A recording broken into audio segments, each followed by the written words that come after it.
be with you on the program tonight. We're going to talk about the struggle, the battle, the war that takes place and has taken place from the beginning of time. It is a war between good and evil and what the Bible says about it. Those who have studied the Bible and are familiar with it knows that there is the principle of good and evil. There is that is evil, and there is that is righteous or good. The righteousness comes from God.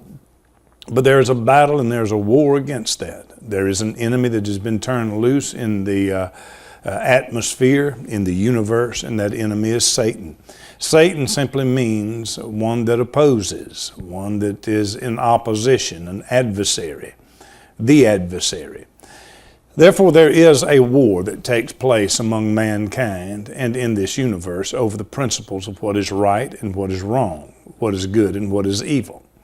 That war will never stop until the final day comes and the Lord Jesus Christ returns, separating those that will be eternally lost from those that are eternally saved, those that will be in heaven, those that will be in hell. That is the only time this battle or this war will stop. It will not stop until then.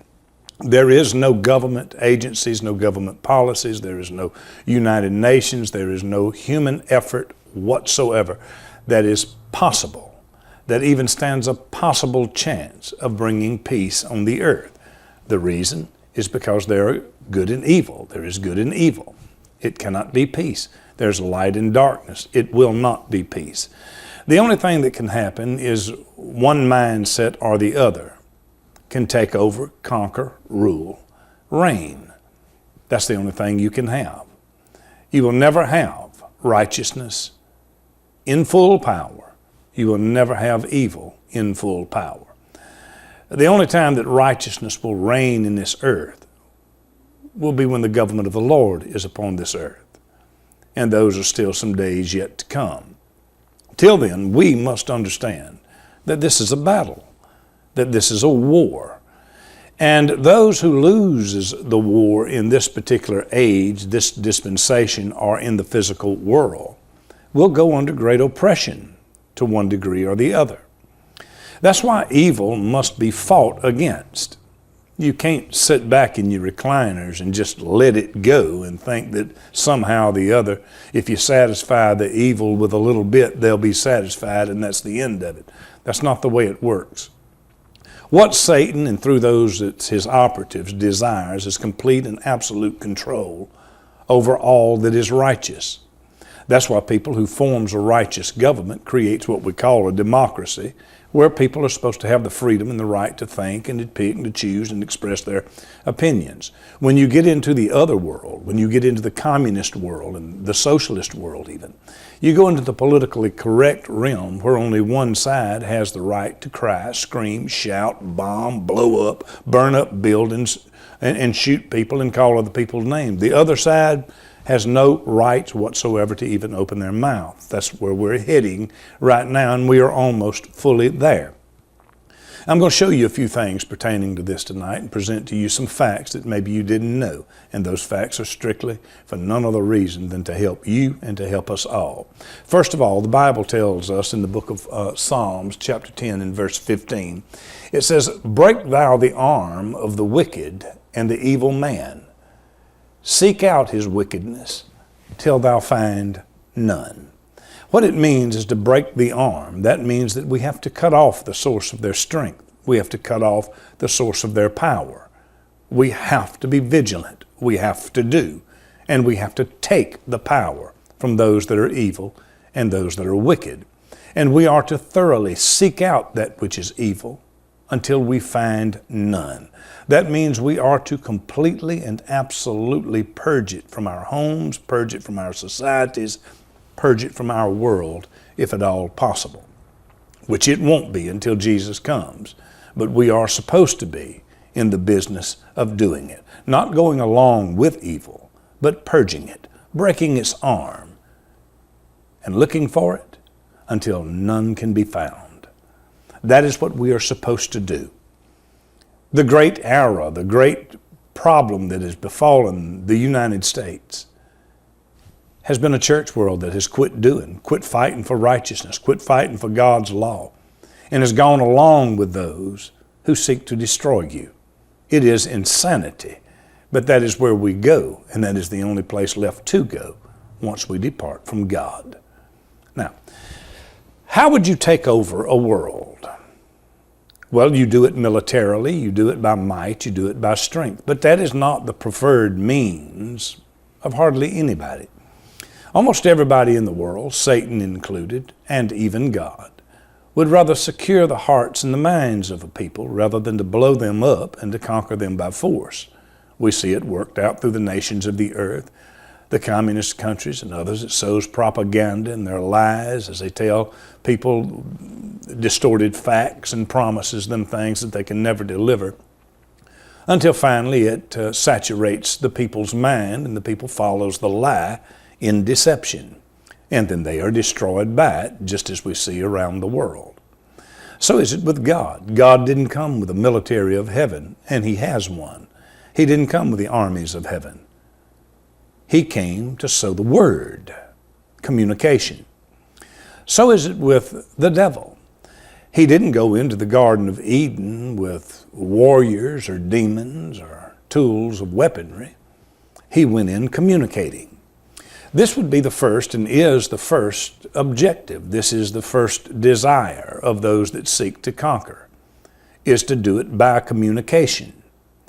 If you can rule or if you can conquer the communications of a nation or a people or a network or whatever the case may be, if you can become the communications provider for this segment of people or the entire world, then of course, within a generation, you can expect to control that generation, control that world, or control that segment of people.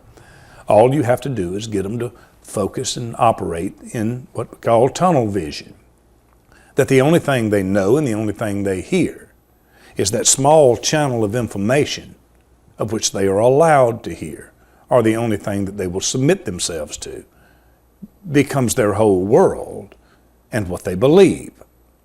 We are seeing the communications demon at work in this country. Not just seeing it at work in America, but it has been long at work in America. It is now nearly conquered America. Maybe we have one last chance. This can be no plainer than what is manifested on one of the particular TV series that you can find on Netflix or other programs where you can watch movies. There's a show called The 70s. I would invite you to watch that show. In it, you will see that the people who created what television is now removed all of the top shows. We oftentimes hear from Nashville. That's not the music that the people want now, as if they know what 350 million people want. We hear from Hollywood. That's not the programming people likes anymore, as if they know what 350 million people like. They don't. And it never was about the mindset of the American people changing. The reason why they changed the music and the movies as they have today. It was all about them changing our minds. Watching that show, The 70s, you'll find this and hear this spoken. That all of the number one shows, the Beverly Hillbillies, Mayberry RFD, Andy Griffith, they will tell you that they were all number one. They called them the hillbilly shows. They were all number one. When they pulled them and stopped airing them, they were all number one rankings. What businessman in this world would take his number one product off the shelf and ditch it while it was still his top seller, his number one? That defies all logic, period. Now, what they did was they decided that America needed to think a different way. And so they removed all of their number one shows and began putting in what they wanted America to become. And piece by piece, day by day, here a little, there a little, change the mind and the conscience of an entire nation to where we no longer know the difference between right and left, good and bad, right and wrong, cannot discern our right hands from our left. The media has taken over. Not only do we see it in Hollywood, saturating the homes of millions and millions and millions of people. But we see that the means of communication through the academics, the colleges, has been taken over by this same bunch. Not only there, but we find that the government has been taken over by the media also. The media is our government. Mainstream media is our government. Make no mistake about it. But remember this. The reporters and the presidents of ABC, CBS, NBC, they are not the ones who owns ABC, NBC. It's the power that's behind that. It's the big money people, and I mean the real big money people, that is behind the communication outlets, that rules it, controls it, and uses it to sow their evil, godless propaganda to a world to simply force us to surrender to those who want to destroy us mentally and spiritually. That's what's happening. No proof need to be offered other than this. These are the names of people in the Obama administration. People have said the media is pro-Obama, and others has argued that no, it's not. Well, this should rest that case. ABC News President Ben Sherwood, who is the brother of Elizabeth Sherwood Randall, a top national security advisor for the Obama administration. His counterpart at CBS News Division, President David Rhodes, is the brother of Ben Rhodes, who is the key foreign policy specialist for Barack Obama. CNN's Deputy Washington Bureau Chief, Virginia Mosley, is married to Tim Nides, who until earlier this year was the Deputy Secretary of State under Hillary Clinton. White House Press Secretary Jay Carney, his wife is Claire Shipman, a veteran reporter for ABC. NPR's White House correspondent, Al Shapiro, is married to a lawyer, Michael Gottlieb, who joined the White House counsel in office in April. The Post-Justice Department reporter, Sarah Horowitz, is married to William B. Schultz, the General Counsel of the Department of Human Services under Barack Obama. Vice President Joe Biden's current communications director was a former congressional reporter. She is married to Neil King, who is one of Wall Street Journal's top political reporters, and it goes on and on and on from there. You see, the media is probably constitutionally the most protected outlet in the United States. You can't touch them because the freedom to write, well, that is the backdrop of all of our freedom, the freedom to report, to do it honestly. But you see, there should be a law against any administration or any government organization having members, close ties, especially wives, husbands, brothers and sisters, that leads the mainstream media sources, ABC, NBC, all of them in your political office serving under you. If there is a possibility of the appearance of a wrong, that in itself is it. But it's not just the appearance of a wrong. It is the wrong. This is why we see things taking place as we see now in America, where there is the complete control and the chaining of the brain of an entire group of people, bringing them into poverty and keeping them on the lowest rung of the ladder while promising to be their saviors. I speak of this media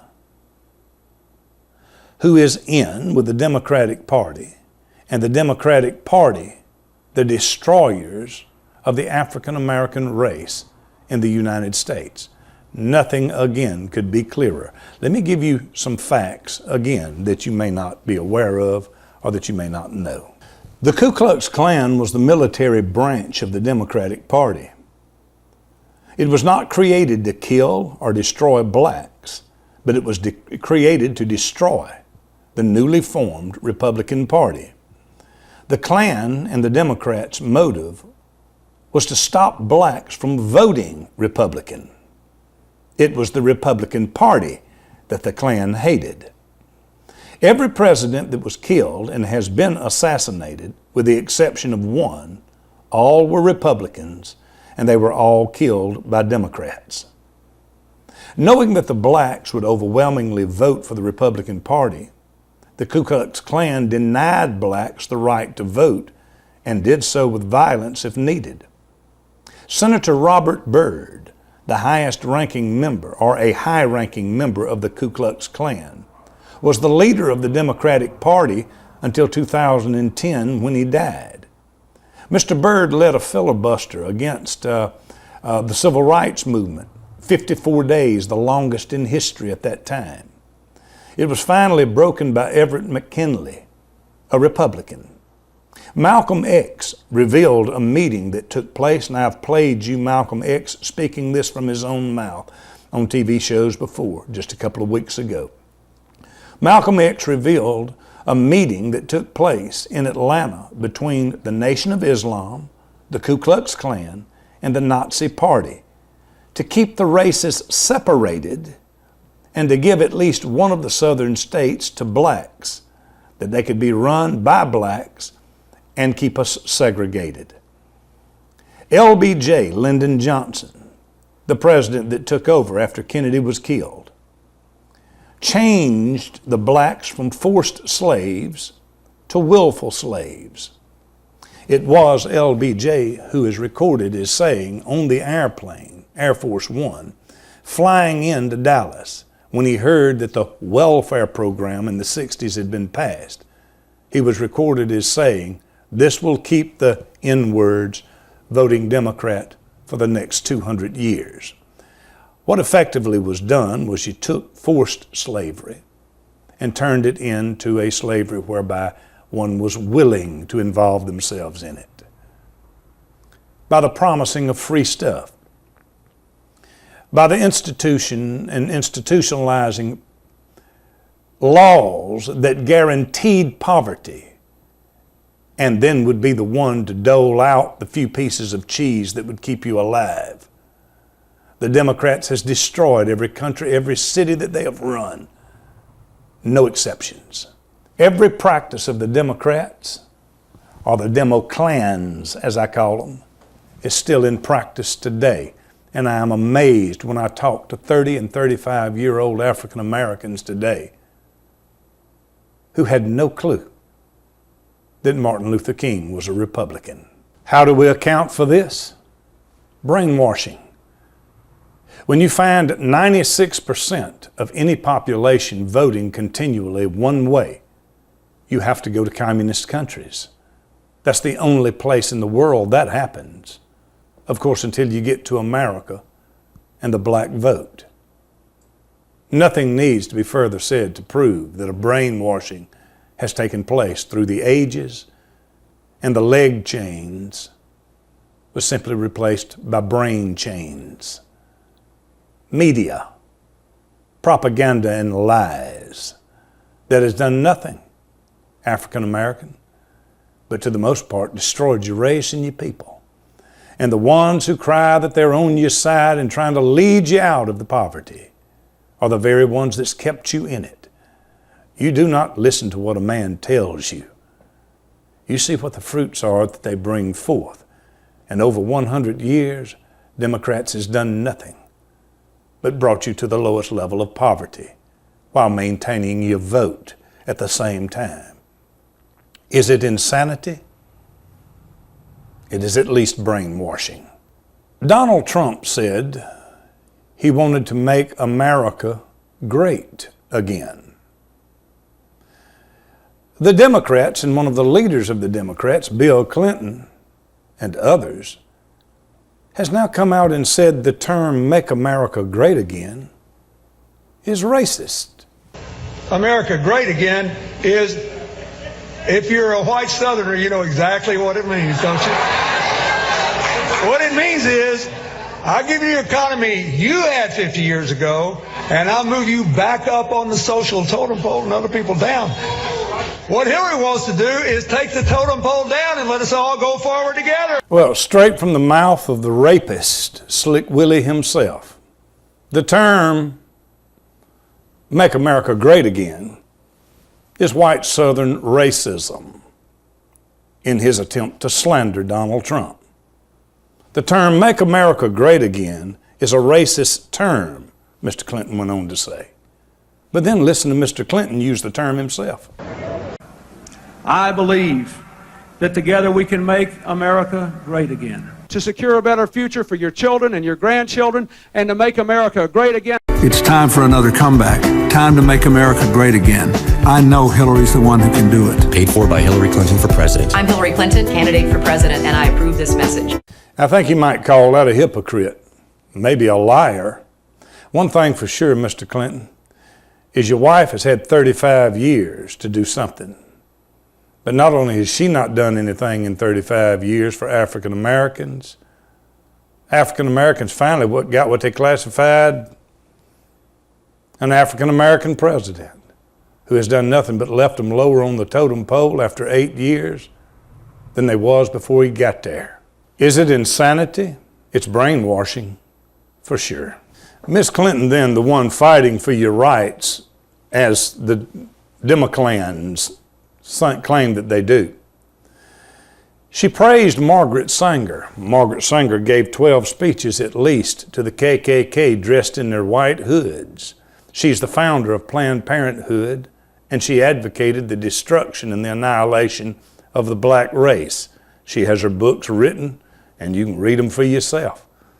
Miss Clinton, she receives the Margaret Sanger Award and then praises Miss Sanger for all of the wonderful things that she did. I admire Margaret Sanger enormously. Her courage, her tenacity, her vision. I am really in awe of her. And there are a lot of lessons that we can learn from her life and from the cause she launched and fought for and sacrificed so. This bunch accuses Donald Trump of being a racist for saying he wants to make America great again, while she praises and admires and learns from a woman who openly sought for the extermination of the black race, and she calls other people racist. Then there was Senator Robert Byrd. He led the Democratic Senate until 2010. Mr. Byrd was one of the highest ranking Ku Klux Klan members that you can get. Here's what she said about him. It is almost impossible to imagine the United States Senate without Robert Byrd. He was not just its longest serving member, he was its heart, its soul, and its historian. From my first day in the Senate, I sought out his guidance, and he was always generous with his time and his wisdom. I admired his tireless advocacy for his West Virginia constituents, his fierce defense of the Constitution and the traditions of the Senate, and his passion for a government that improves the lives of the people it serves. Mr. Byrd was one of the highest ranking members in the Ku Klux Klan. It was him that led a filibuster for 54 days in 1964 to stop the civil rights movement, and a Republican that stopped him from stopping that bill from passing. One way that I know that Donald Trump is not a racist is because Hillary don't like him. Because if you go back through her past in these few clips that I've just shown you, I think one can rightfully say Hillary Clinton's never met a racist that she didn't love.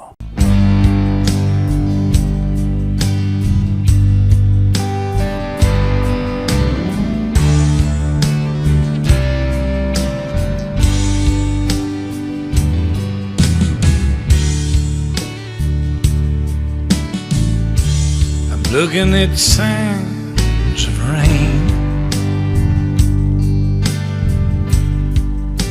beyond those distant trees. It ain't just sunshine any longer for you and me. There's a chill down my spine. Problem is it ain't winter time. I'm looking at signs, and the signs ain't looking good. I ain't no prophet of no kind, but a man that'd have to be blind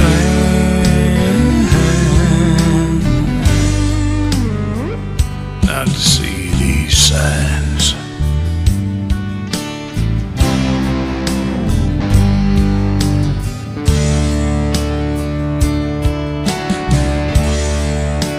Your eyes are telling me things going on that I can't see, and your smiles, they don't seem to be saying what you really mean. There's something in the air, ever what it is has got me scared. I'm looking at signs, and the signs ain't looking good. I ain't no prophet of no kind, but a man that had to be blind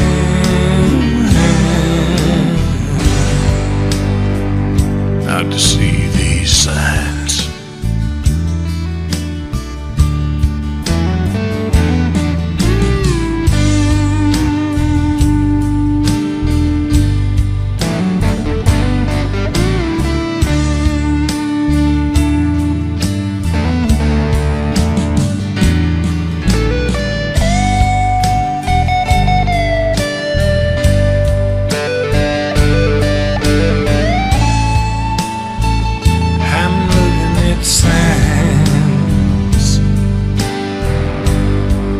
And the signs ain't looking good. I ain't no prophet of no kind, but a man that'd have to be blind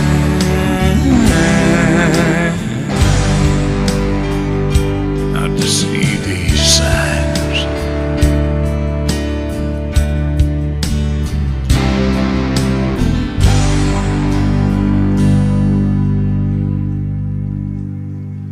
Not to see these signs.